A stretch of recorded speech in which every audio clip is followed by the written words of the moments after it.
Good afternoon. Today we are going to present the topic polar coordinates and area between cards.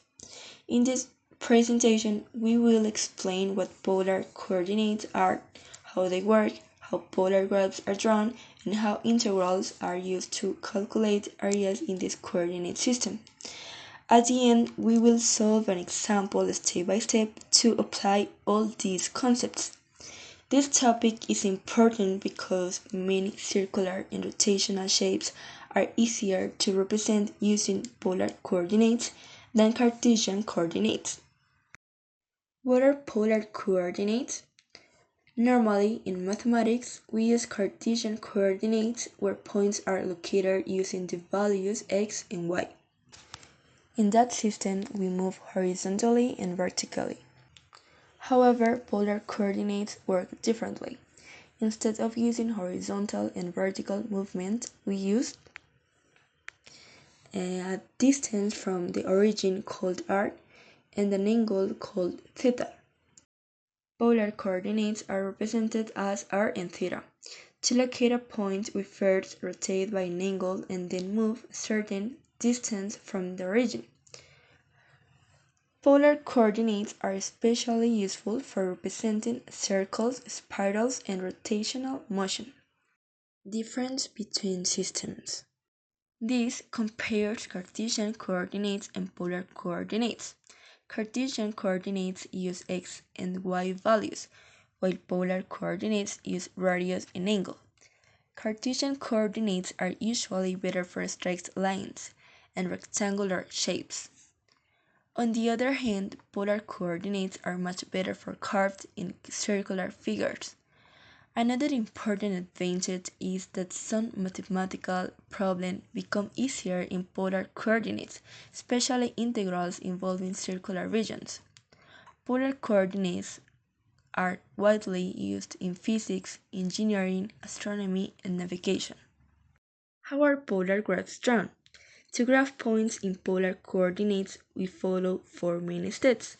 First, we choose the angle theta. Second, we rotate from the positive horizontal axis. Third, we move the distance r. Finally, we mark the point. And polar curves are usually written as r equals f theta, which means that the radius depends on the angle. As the angle changes, the distance changes too, and this forms the curve. Many complex curves become simpler when represented in polar coordinates. Area in polar coordinates. In polar coordinates, areas are calculated using integrals.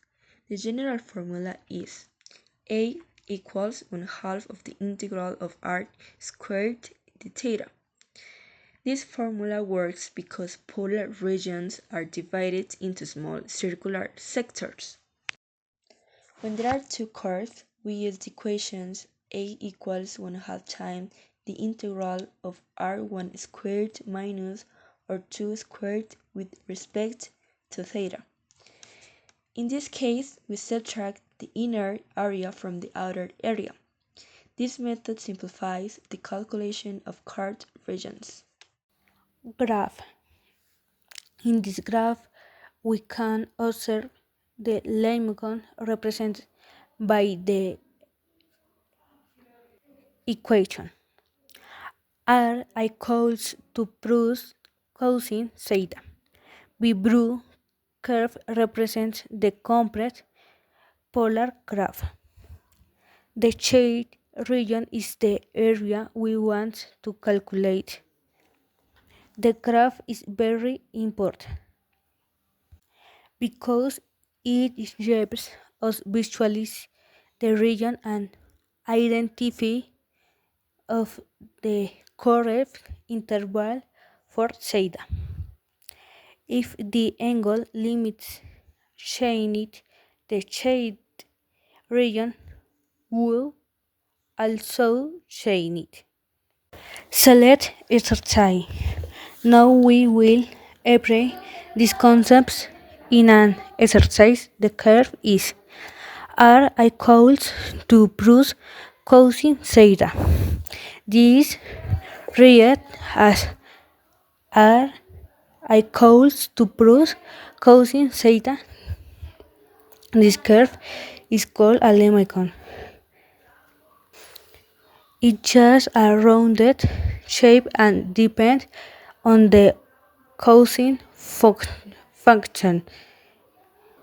In this exercise, we need to calculate the shade area of the curve.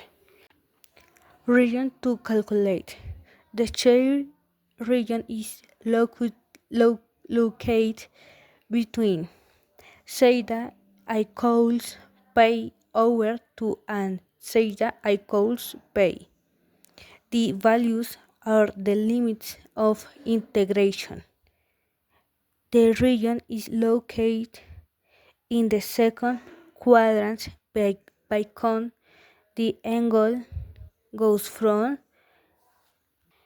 90 degrees to 180 degrees.